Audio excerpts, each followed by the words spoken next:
इंसान की हड्डी? हाँ, किसी इंसान की पेल्विक बोन को काटकर उस पर सेरेमिक कोटिंग की गई है।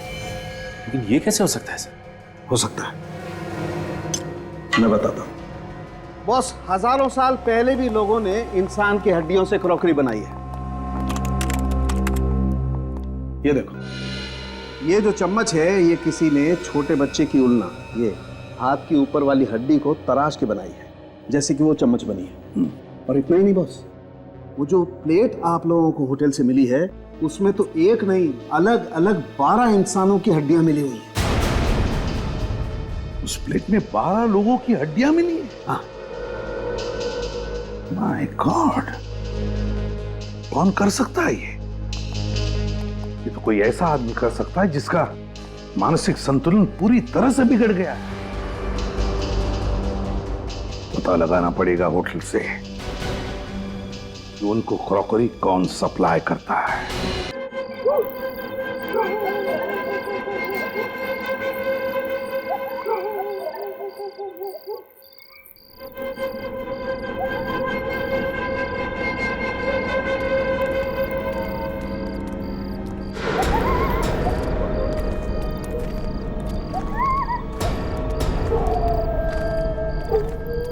रुक जाओ, अपने अपने मुखौटे खोल दो।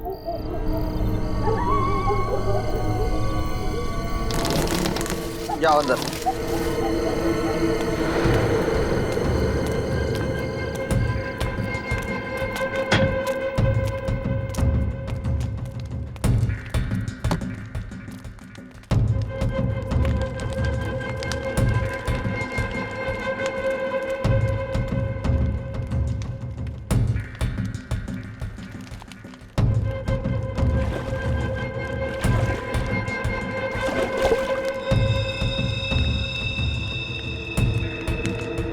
करना है कर लो, लेकिन तुम अब मुझसे अब ये काम नहीं करवा पाओगे। ये इंसानियत नहीं है, हैवानियत का काम है। तुम लोग मानव नहीं, दानव हो। दानव हो तुम।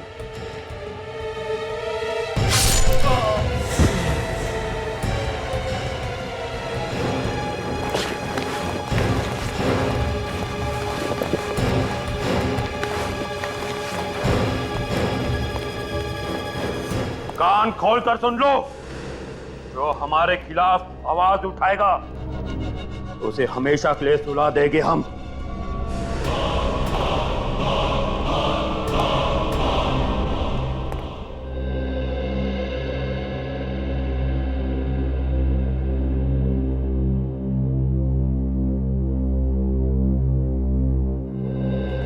इतना क्या मेकअप करती हो रिया?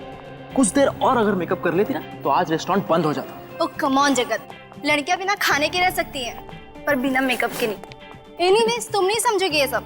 अच्छा तुम मेनू देखो, मैं प्लेट लेता हूँ। ओके।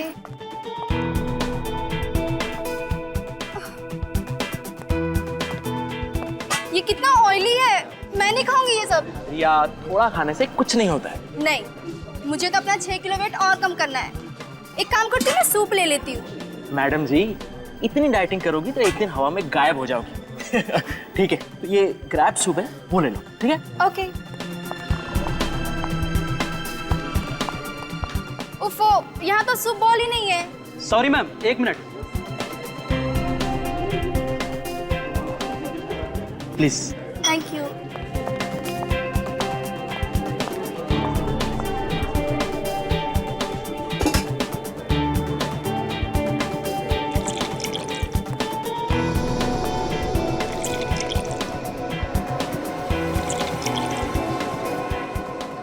हो गया रिया? हाँ हो गया। चलो, कह रही थी तुम्हारे दीदी का कॉल आया था। दीदी का नहीं, मामा का फोन आया था। अच्छा, मम्मा का कॉल था। हाँ तो रिया, क्या कह रही थी तुम्हारी मामा? अरे यार, मैं तो तुम्हें बताना ही भूल गई। हाँ, वो कह रही थी ना कि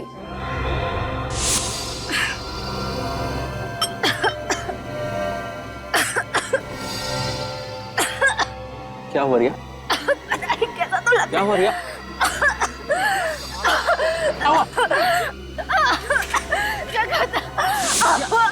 क्या आखिर हो क्या रहा है? रिया, रिया संभालो अपने आप को, रिया, रिया, रिया, रिया। खाना गले में तो नहीं अटक गया? खाना नहीं, ये तो क्रैब सूप पी रही थी। रिया, रिया, पानी खिलाओ ना उसे। क्या हुआ है? रिया, रिया, ये लो पानी, रिया पानी। ये तो मर गई है। रिया, रिया उठो, रिया, रिया, रिया, रिया उठो, रिया, रिया। कौन है इस होटल का मैनेजर? सर मैं हूँ मैनेजर। तुम इस होटल के मैनेजर हो? क्या मिलाया था तुमने सूप में? सर हमने सूप में कुछ नहीं मिलाया था सर। तुम जाकर बावर्ची को बुला कर लाओ जल्दी। बावर्ची को बुलाने की जरूरत नहीं है, अब तो सीआईडी आएगी।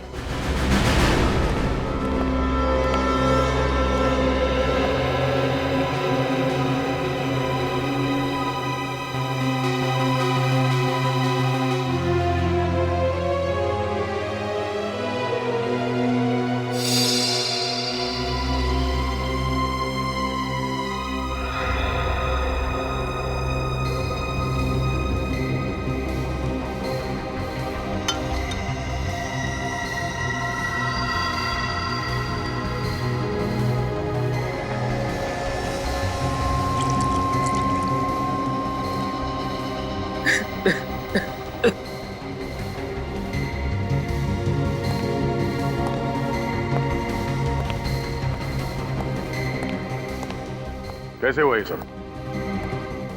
सर मैं और रिया इस डाइनिंग हॉल में जब दाखिल हुए तब तक रिया बिल्कुल ठीक थी सर। जैसे ही उसने ये सूप पिया और कुछ ही पलों में उसे बेचैनी होने लगी और ये सब कुछ हो गया। रिया को इससे पहले भी ऐसा कभी कुछ हुआ था? नहीं सर। कोई पुरानी बीमारी? नहीं सर, रिया बिल्कुल तंदुरुस्त थी सर। वो तो सर इन लोगों ने उस सूप में जहर मिलाया और मेरी बीवी को मार डाला सर। कमाल करते हैं आप। पिछले 2 घंटे से आप एक ही बात दोहराए जा रहे हैं। सर आप ही सोचिए, रिया मैडम ने जो सूप पिया है, हमारे बाकी गेस्ट ने भी वही सूप पिया है। सर अगर सूप में जहर होता तो बाकी लोगों पर भी तो इसका असर होता। आप लोग आपस में बहस करना बंद कीजिए। अच्छा, आप लोगों ने भी सूप पिया था तो आप लोगों को बेचैनी नहीं हुई? नहीं सर, अभी तक तो कुछ नहीं हुआ। पर मुझे इस औरत की लाश देख करके बेचैनी हो रही है। मैम, जो सवाल पूछा जाए उसका जवाब दीजिए आप। सॉरी सर, असल में मैं 2 बाउल भर के सूप पी थी, पर मुझे कुछ नहीं हुआ।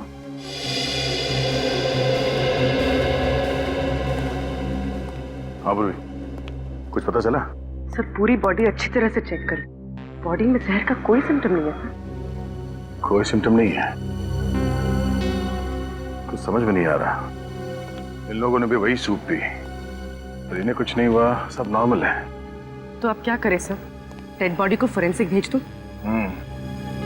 तो जिसने ये सूप बनाया उससे मिलते हैं। इस होटल का रसोई घर चेक करते हैं। सर आप यकीन करिए, सूप में जहर बिल्कुल नहीं था। रिया मैडम की मौत एक हादसा है। सर अगर आप चाहें तो मैं और मेरा पूरा स्टाफ आपके सामने सूप पीकर दिखाते हैं।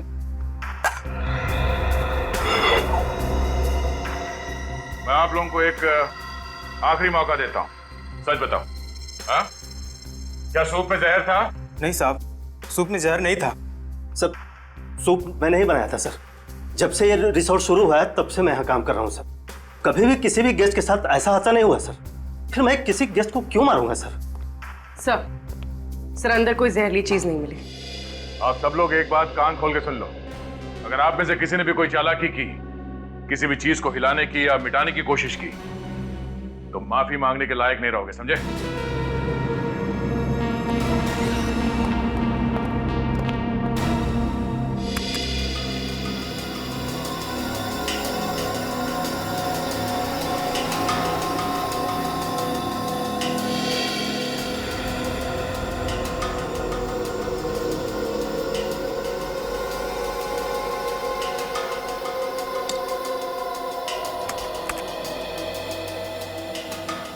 सर इस बात पर तो कोई भी विश्वास नहीं करेगा। जानता हूँ तारिका, और खास तौर पर वो प्रद्युमन तो बिल्कुल विश्वास नहीं करेगा। उसे समझाने के लिए तो ये सब कुछ दोबारा से करना पड़ेगा।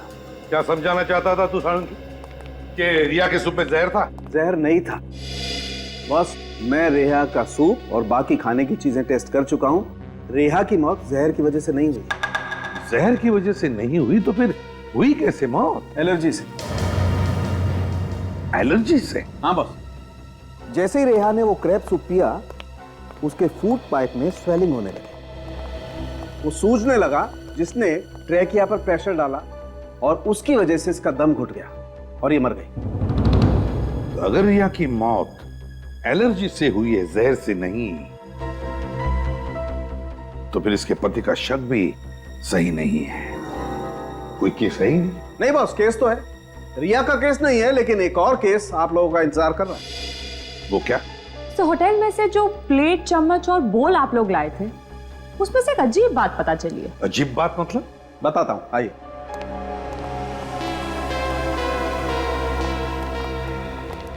बॉस, ये चम्मच सेरेमिक का है और सेरेमिक 3000 डिग्री सेल्सियस पे पिघलने लगता है। अब मैं इसे हाई टेम्परेचर बीम पर तोड़ता हूं। लेकिन सर, आप इसे तोड़ना क्यों चाहते हैं? क्योंकि ये ऊपर से सेरेमिक का है, इसके अंदर कुछ और है।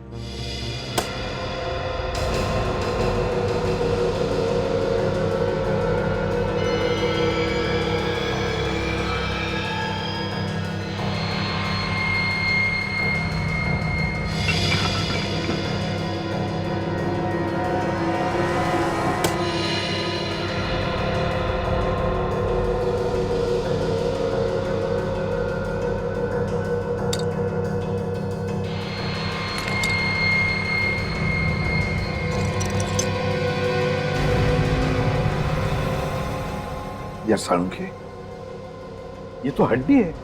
हाँ बॉस, ये एक हड्डी ही है और चौंकाने वाली बात यह है कि किसी जानवर की हड्डी नहीं है, बल्कि ये एक इंसान की हड्डी है। क्या? इंसान की हड्डी? हाँ, किसी इंसान की पेल्विक बोन को काटकर उस पर सेरेमिक कोटिंग की गई है। लेकिन ये कैसे हो सकता है सर? हो सकता है, मैं बताता हूं। बॉस, हजारों साल पहले भी लोगों ने इंसान की हड्डियों से क्रॉकरी बनाई है। ये देखो, ये जो चम्मच है, ये किसी ने छोटे बच्चे की उल्ना, ये हाथ की ऊपर वाली हड्डी को तराश के बनाई है, जैसे कि वो चम्मच बनी है। और इतना ही नहीं बॉस, वो जो प्लेट आप लोगों को होटल से मिली है, उसमें तो एक नहीं, अलग अलग 12 इंसानों की हड्डियां मिली हुई है। उस प्लेट में 12 लोगों की हड्डियां मिली है? हाँ। माय गॉड, कौन कर सकता है ये?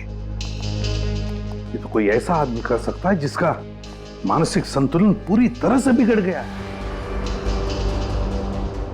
पता लगाना पड़ेगा होटल से कि उनको क्रॉकरी कौन सप्लाई करता है।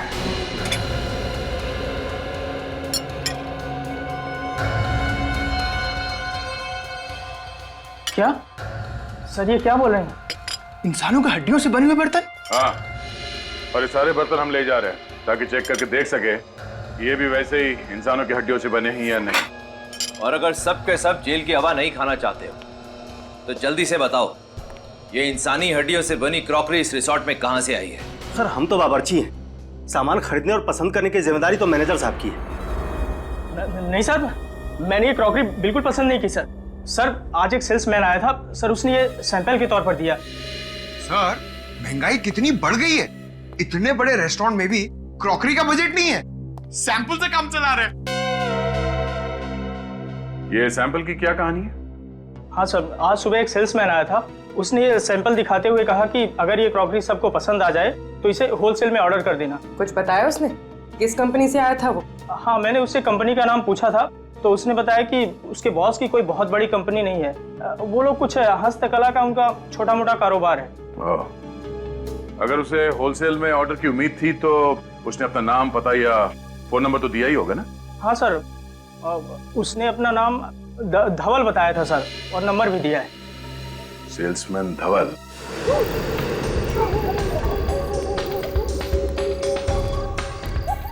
सर, ये रहा धवल का घर। मोबाइल कंपनी वालों ने यही एड्रेस बताया था। मेरा शक सही निकला, धवल है ही नहीं यहाँ पे। साहब, आप लोग धवल से मिलने आए हैं क्या? धवल के रिश्तेदार हो क्या आप लोग?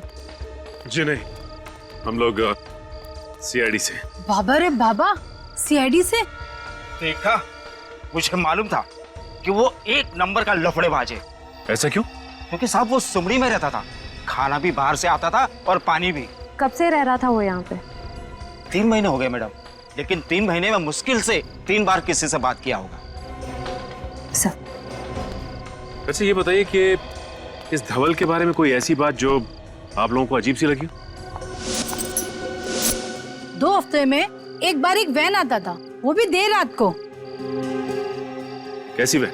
वो तो मालूम नहीं साहब, लेकिन वो वैन यहाँ घर के सामने आकर खड़ी रहती थी। यहाँ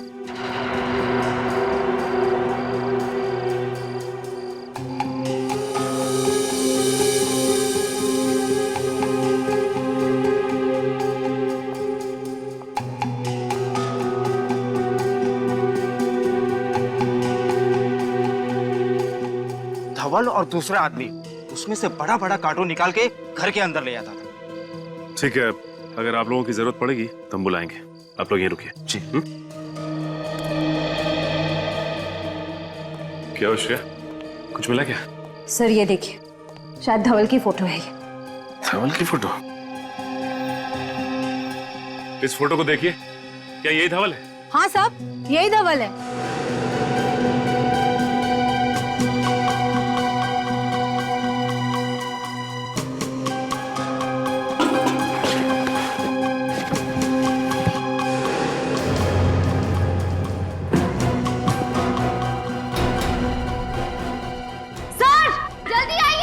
आशिया! सर! My God!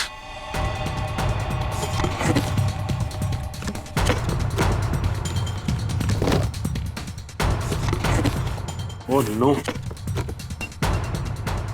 इतने सारे कंकाल। लेकिन सर, धवल ने इन लोगों का खून किया, किसी को पता कैसे नहीं चला? ये लोग चीखे तो होंगे, बदबू तो आई होगी। नहीं श्रेया, इन्हें यहां नहीं मारा गया है, बल्कि इन्हें बाहर मारा गया है और इनकी हड्डियों को लाया गया है कार्टन्स में। लेकिन सवाल ये उठता है कि ये लोग थे कौन जो मारे गए, और धवल ने इन्हें मारा कहाँ है? सर, एसीपी सर ने कहा है कि सारी क्रॉकरी की दुकानें चेक करो, पर कहीं कुछ पता ही नहीं चल रहा है। श्रेया, मुझे पूरा यकीन है कि ये क्रॉकरीज इन्होंने होटल में दी है तो किसी न किसी दुकान में भी जरूर दी होगी। ध्यान से देखते रहो। सर ये भी क्रॉकरी की दुकान ही लग रही है। चलो चल के देखते हैं। भाई साहब, हम लोग सीआईडी से। सीआईडी? जी हाँ, सीआईडी। अच्छा ये बताइए कि इस तरह की क्रॉकरी कौन बनाता है और कहाँ बनाई जाती है? सर ये देखिए, इस प्लेट पर भी बिल्कुल वैसी ही डिजाइन बनी हुई है। इस दुकान का मालिक कौन है? हम दोनों सर। मेरा नाम मानिक और ये मेरा भतीजा सागर है। आप लोग हमारी दुकान पर क्यों आए? क्रॉकरी बेचना कोई गुनाह है क्या? क्रॉकरी बेचना तो गुनाह नहीं है, लेकिन इस तरह की क्रॉकरी बेचना गुनाह जरूर है। ये बताइए, इसे सप्लाई कौन करता है आपको? सर ये कोई बड़ी फैक्ट्री का माल तो है नहीं, बाकी और क्रॉकरीज की तरह इस पर किसी कंपनी का नाम नहीं है। सेल्समैन आते हैं और सैंपल के तौर पर ये सेट यहाँ छोड़ जाते हैं, बाकी उनका माल बिकता है तो ये रोकड़ा हम उनको देते हैं। और ये माल लगातार नहीं मिलता, 2-3 महीने में एक ही बार आता है। और हाँ, हर बार सेल्समैन भी अलग अलग होते हैं। इसे पहचानते हैं आप लोग? हाँ, अरे ये तो वही सेल्समैन है ना जो पिछले 2-3 महीनों से ये माल सैंपल के तौर पर हमें देखा जाता था। क्या नाम था इसका? धवल, और आजकल फरार रही है। सर आप क्या बात कर रहे हैं, कुछ समझ नहीं आ रहा। देखिए, हम आपको डराना नहीं चाहते, लेकिन आइंदा से इस तरह की क्रॉकरीज अपनी दुकान में मत रखिएगा, समझे? लेकिन क्यों? क्योंकि ये सिर्फ सिरामिक से नहीं बल्कि इंसान की हड्डियों से बना है।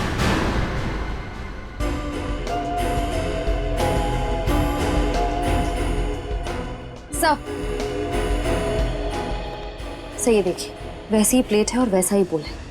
रिपेयर और रीपेंट करने के लिए पीछे रखा हुआ था।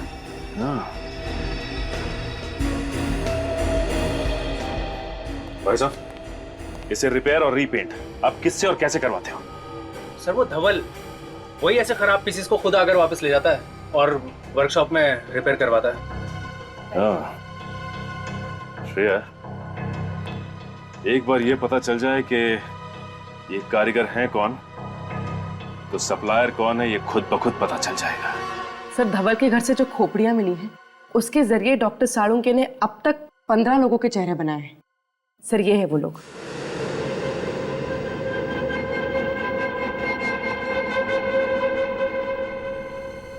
सर ये सारे लोग लावारिस हैं और इनका कोई भी रिकॉर्ड हमारे पास नहीं। धवल कहाँ रहता था?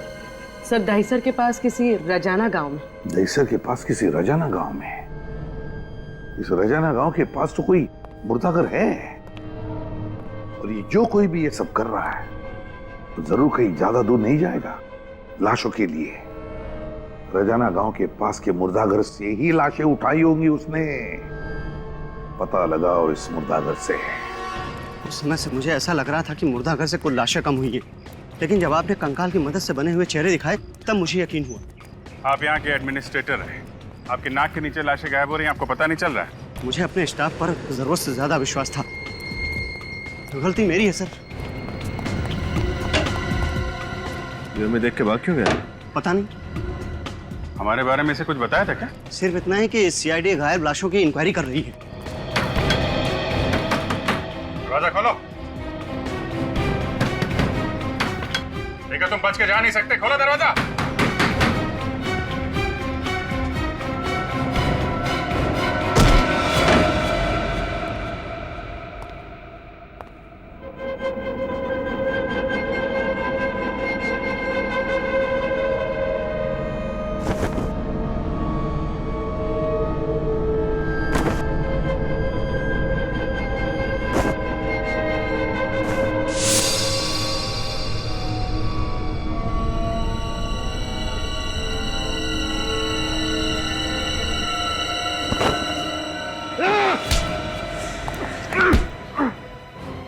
रहने के लिए मुर्दों का सहारा ले रहा है? छोड़ दो मुझे, जाने दो। कहाँ जाएगा? तुझे तेरी मंजिल तक तो हम लेकर जाएंगे। लाशों की चोरी करता है। ये करता था लाशों की चोरी? हाँ, और ये मत पूछना कि लाशों के साथ ये क्या करता था। ले चलो इसे। कुछ साबित नहीं कर पाओगे इंस्पेक्टर, कुछ भी नहीं।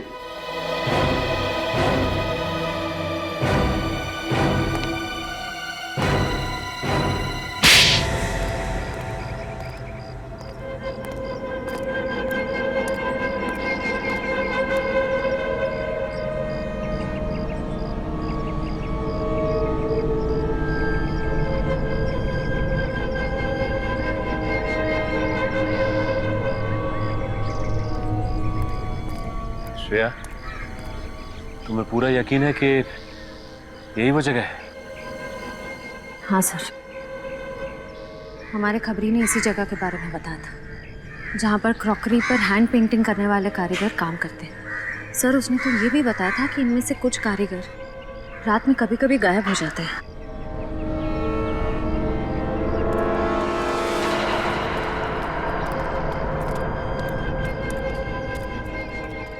जी कहिए।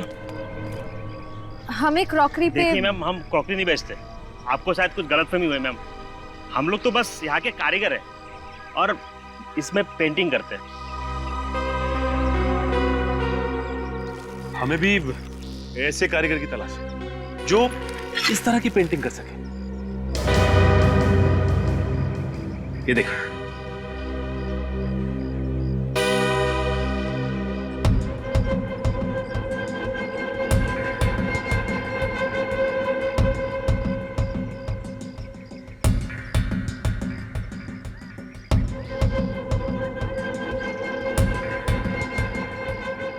अरे नहीं साहब, ऐसा काम हमने कभी नहीं किया साहब। लेकिन हमने तो सुना है कि ऐसा काम आपके वर्कशॉप में होता है। इतना बारीक और सुंदर काम आप ही लोग करते हैं। देखिए, आप ये काम करेंगे तो हम आपको पैसे देंगे।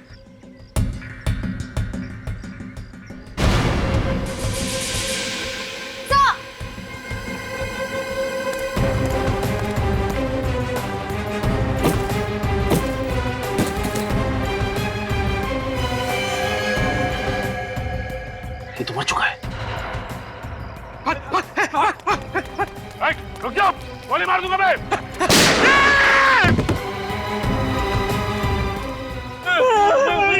मुझे गोली लगी, कोई गोली वोली नहीं लगी तुझे, हवा में फायर किया मैंने। अच्छा, गोली नहीं लगी। बोल, धवल को क्यों मारा तूने? बोल। सर 5 घंटे से गाड़ी में बैठे हुए sir. Ceramic crockery, ceramic flower vase, ceramic showpiece, ऐसी छोटी मोटी फैक्ट्रीज और वर्कशॉप में जा जाके हम लोग ने पूछताछ कर ली सर, कुछ नहीं मिला सर। और कुछ भी नहीं मिलेगा सर। तुम तो ऐसे बात कर रहे हो जैसे हम सीआईडी में सीआईडी वालों की मदद करने के लिए आए हैं। काम को लेकर इतना सीरियस होने की जरूरत नहीं। सर एसीपी सर को क्या जवाब देंगे? अरे भोले राजा, जवाब क्या देना है? कह देंगे सर मेहनत तो पूरी की थी लेकिन नतीजा टाइम पे। सर अगर ऐसी बात तो हम लोग गाड़ी में इतना लंबा क्यों आए सर? हम गए नहीं गए किसी को पता भी नहीं चलता था, क्योंकि ये फैक्ट्री और वर्कशॉप की लिस्ट सिर्फ हमारे पास है, ब्यूरो में किसी भी कॉप के पास नहीं है। थोड़ा नाटक, थोड़ी नौटंकी करनी पड़ती। देख हमारे यहाँ आने का फायदा क्या है कि अगर सीआईडी के पुराने वफादार ऑफिसर्स में से किसी ने भी हमारे फोन को ट्रैक करके उसे क्रॉस चेक किया तो कम से कम ये तो पता लगेगा कि हम लोग यहाँ आए थे। कितने स्मार्ट है सर आप। कोई नया डायलॉग बोल। अच्छा, एक फैक्ट्री है ये 1978 से बंद पड़ी हुई है, वहाँ मिट्टी के बर्तन बनते थे, चल के वो भी देख लेते हैं। सर वहाँ भी कुछ नहीं मिलने वाले, मुझे बहुत भूख लग रही है, सीधा लंच खाने चलते हैं। और तुम मुर्दाघर में लाशों की हिफाजत करने के बजाय उनका सौदा करते थे, हाँ या ना? हाँ सब किया था, लेकिन मैं तो सिर्फ लावारिस लाशों का ही सौदा किया करता था साहब, बस लावारिस लाशों का ही। धवल क्या करता था? क्या करता था वो लाशों की हड्डियों के साथ? सर उसने बताया मेरा एक बॉस है, वो इस हड्डियों से दुनिया की सबसे बेहतरीन क्रॉकरी बनाना चाहता है साहब, दुनिया की सबसे बड़ी बेहतरीन। कौन है धवल का बॉस? कौन है वो बॉस? बताओ। नहीं पता साहब, नहीं पता। माँ की सब मुझे कुछ नहीं पता साहब, मुझे कुछ नहीं पता साहब, मुझे छोड़ दो। ले जाओ इसे सचिन। और तुम दोनों धवल का खून क्यों किया? हमने खून नहीं किया साहब, हमने कुछ नहीं किया साहब, हमने कुछ नहीं किया तो फिर भाग्य क्यों मारा? साहब हम अपना काम कर रहे थे साहब, धवल जी तो गुंडों के साथ आए और कहा कि सीआईडी आ रही है, वो डर के भागने की कोशिश मत करना, नहीं तो सीआईडी वालों को शक हो जाएगा साहब। साहब पता नहीं अचानक क्या हो गया, धवल जी वहीं पे गिर गए साहब, और साहब गिरते वो मर गए साहब। बताओ, तुम्हें मालूम था ना कि वो क्रॉकरी इंसानी हड्डियों से बनती थी? हाँ साहब, हम गरीब आदमी है साहब, हमें क्रॉकरी पेंट करने का 20,000 रुपया मिलता था साहब। साहब हम मना नहीं कर सकते साहब, अगर काम करने से कोई मना करते ना साहब उनको भी मार के उनकी हड्डियों की क्रॉकरी बना देते साहब। है कहाँ ये फैक्ट्री? कहाँ है फैक्ट्री? बताओ जल्दी। साहब गुंडे हमारी आंखों में पट्टी बांध कर ले जाते थे साहब, हम नहीं जानते साहब। आंखों पर पट्टी बांधते थे? तो अभी यहाँ पर अपनी आंखें बंद करो और बताओ कहां लेके जाते थे वो? कैसे लेके जाते थे? आंखें बंद। याद करो। वो साहब पनवेल की जरी चौक से हमें कार में बिठाते थे साहब और लोनावाला की तरफ लेके जाते थे साहब।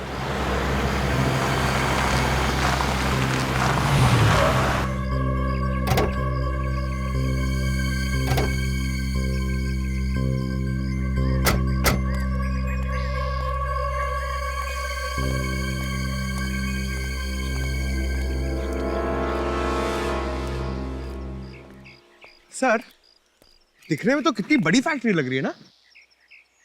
अब चलें यहाँ से सर, मुझे बर्गर खाने का बहुत मन कर रहा है, और वैसे भी उन लोगों को मालूम पड़ जाएगा ना कि हम लोग यहाँ पे आए थे। अब जब यहाँ तक आ ही गए हैं तो अंदर भी देख लेते हैं। आ जा सर।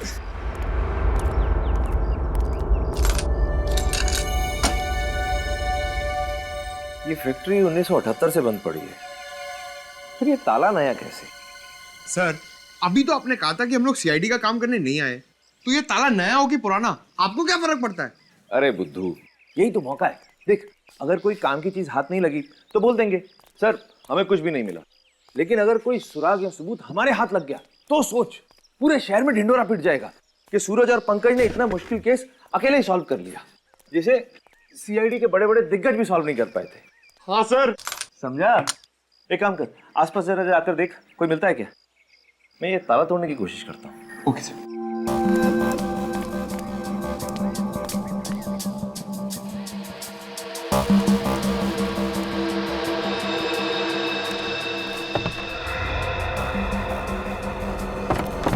सर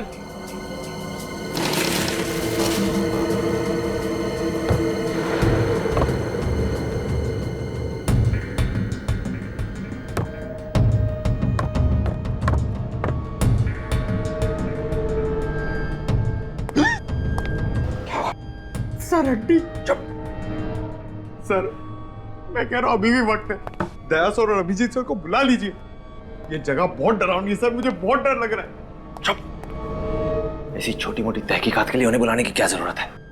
खुद कुछ नहीं करेंगे क्या? चुपचाप मेरे पीछे आओ, देखिए इस कमरे में है क्या।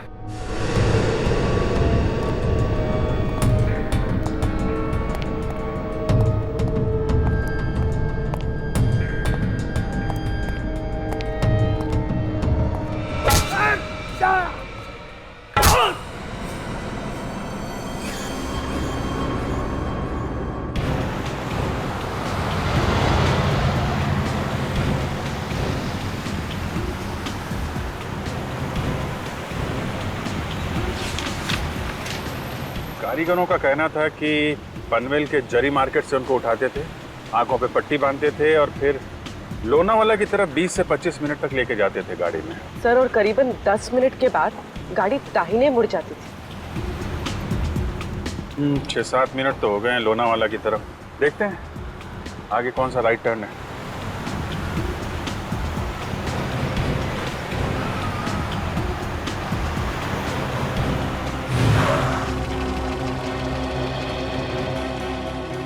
चिरंगी लेन, चिरंगी लेन, यही हो सकता है। इधर ले लो।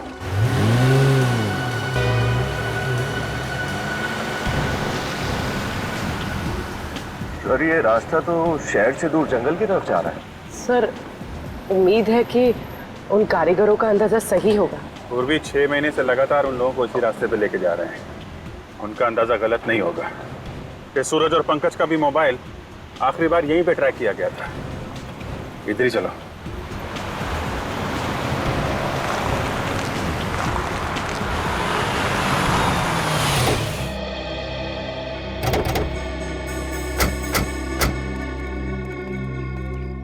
सर रास्ता बंद है यहाँ पर। करीब 25 मिनट हो भी गए। तो सर उन कारीगरों ने ये भी बताया था कि गाड़ी से उतरने के बाद करीब 5 मिनट तक उन्हें जंगल में पैदल ले जाया जाता। चलो फिर जंगल में चलते हैं।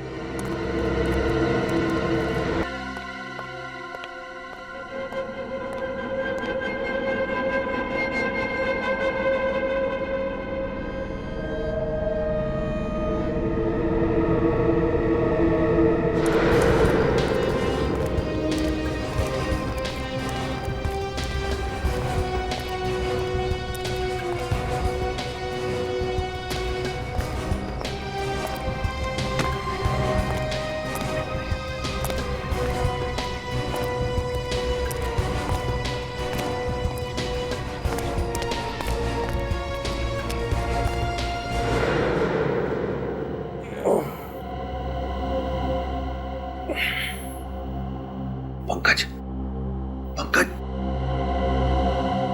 पंकज, पंकज, उठ। चुप, चुप, धीरे बोल, धीरे बोल, धीरे बोल। सर,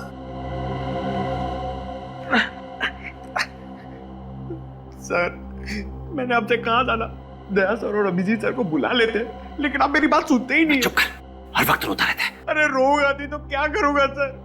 ये वही नरक है जहाँ पर इंसान की हड्डियों के साथ ये लोग सिरामिड की प्लेट्स और सूप बोल्स बनाते हैं सर।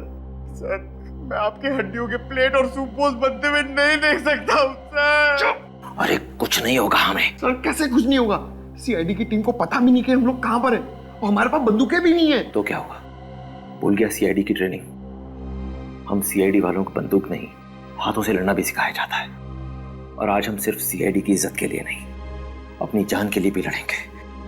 अभी सुन, ये मेरी पतलून को थोड़ा सा ऊपर कर। हाँ? पतलून को ऊपर कर। अरे पकड़ना इधर। और ये मोजे में से ये स्ट्रैप, हाँ, ये स्ट्रैप को पकड़। हाँ, मेरा सर। हाँ, चल निकाल। हाथ में आ गया सर। अब देख क्या रहा है, काटना रस्सी। सर आप कितने स्मार्ट है सर। पुराना डायलॉग।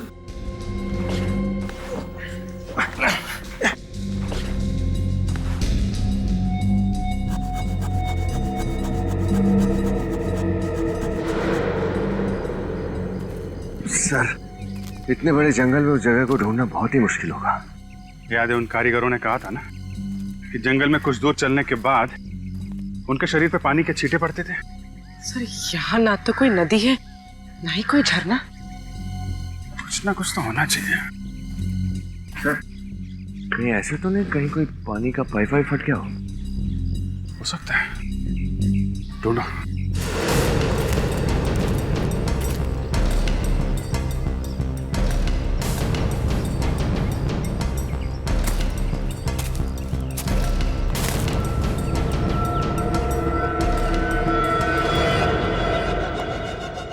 जा रहे शेरा, देख क्या उन दोनों सीआईडी ऑफिसर्स को।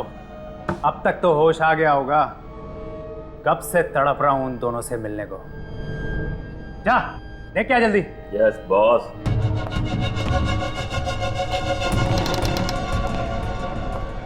चल।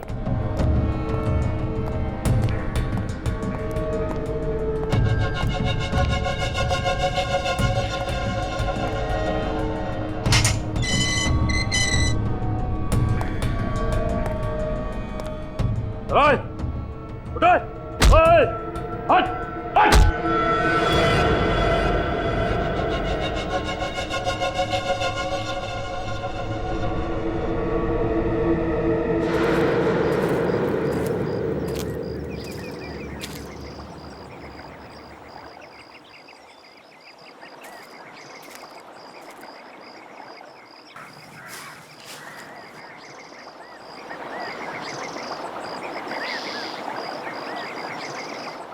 विनीत, पूर्वी।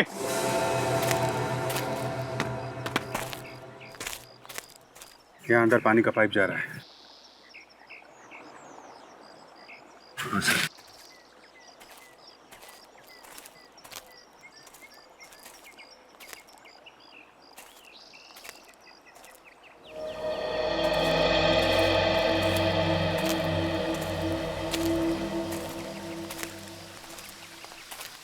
ओह,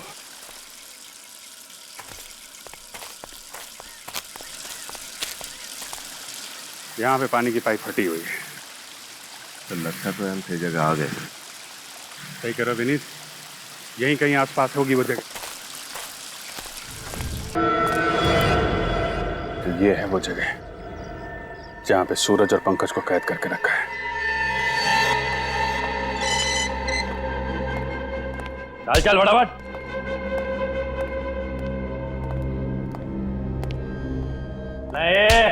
चलो।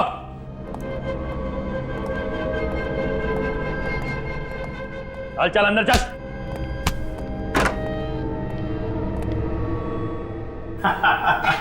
आओ मेरे मेहमानों, आओ। अब तक तो तुमने देख लिया होगा मेरा छोटा मोटा कारोबार। तुम? आप लोग हमारी दुकान पर क्यों आए? क्रॉकरी बेचना कोई गुनाह है क्या? सर ये वही सागर है जिसकी होलसेल मार्केट में सिरामिक्स की दुकान है। हाँ सागर, सागर।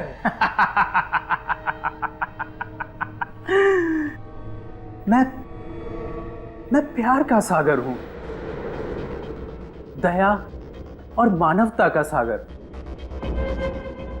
दिल दरिया है मेरा। मैं तो सिर्फ एक समाज सेवक हूं। इंसानों का दिया इंसानों को ही लौटा देता हूं।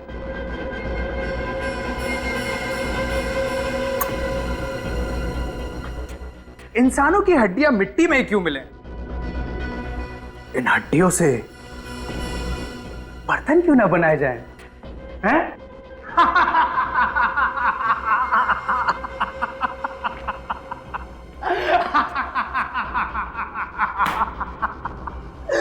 दुनिया की सबसे अनोखी क्रॉकरी बनाता हूं मैं, इंसानों की हड्डियों से बनी हुई क्रॉकरी। और इस बार तो कुछ अनोखा डिजाइन करना होगा, कुछ स्पेशल, जिसमें सीआईडी अफसर्स की हड्डियां हो।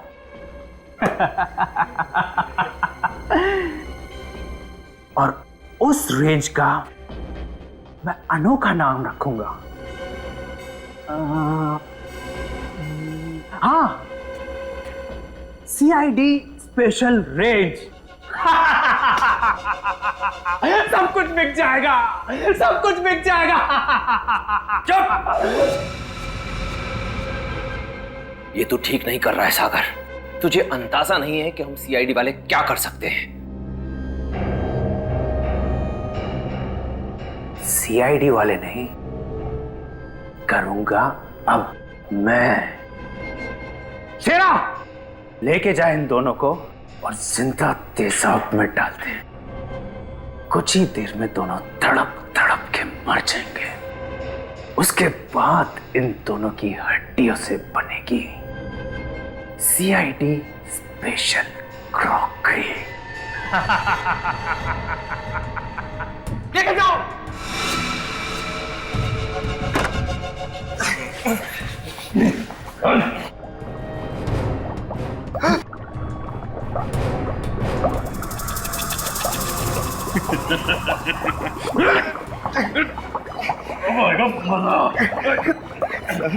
और बर्दाश्त नहीं हो रहा सर।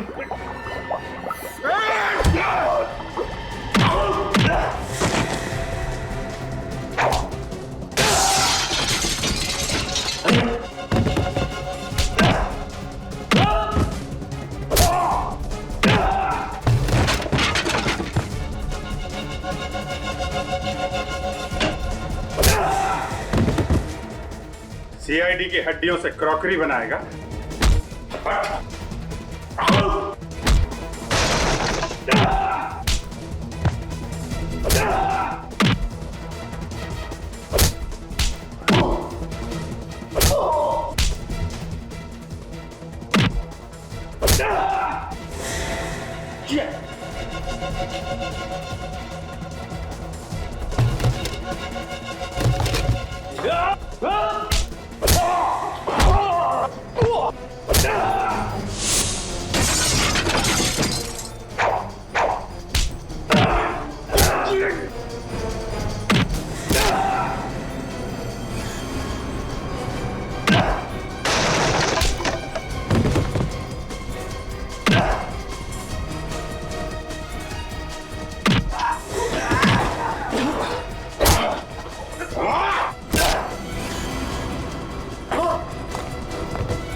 तेरा खेल खत्म। मैंने कोई जुर्म नहीं किया, मैंने कोई जुर्म नहीं किया। ये तो एक कला है। कला। इंसानी हड्डियों से बर्तन बनाना ये कला है। बर्तन बनाना कोई जुर्म थोड़ी है। मैं तो मुर्दा घर से सिर्फ उन्हीं लाशों को खरीदता था जो लावारिस होती थी, क्योंकि मैं नहीं चाहता था कि उन लाशों की हड्डियां जमीन में गलकर मिट्टी बन जाए। जब तुम्हारा काम मुर्दों की हड्डियों से चल रहा था तो फिर मासूम लोगों की जानें क्यों ली? जो भी मेरे रास्ते में आया, जिसने भी मेरे कारोबार में दखल देने की कोशिश की, मैंने उसकी जान ली। सबसे पहले तो मैं उन कारीगरों को मारता था जो मेरा काम करने से मना करते थे, और फिर उसके बाद में उनकी हड्डियों से बर्तन बनाता था। और धवल को क्यों मारा तुमने? धवल